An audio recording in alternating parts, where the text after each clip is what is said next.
Welcome to this educational overview of cambium and secondary growth in plants, presented by Dr. Samer Fatima. Cambium is the meristematic tissue responsible for secondary growth in woody plants, allowing them to grow in diameter. It consists of two main types, the vascular cambium and the cork cambium, each playing a vital role.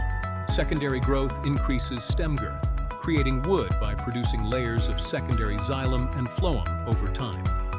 Lateral meristems provide the necessary structural support and protection as the plant body expands outwards. Zooming into the microscopic level, we encounter fusiform initials, the elongated cells that drive vascular development. These cells undergo periclinal division, where the cell wall forms parallel to the plant's surface. This process produces secondary xylem towards the interior and secondary phloem towards the exterior of the stem.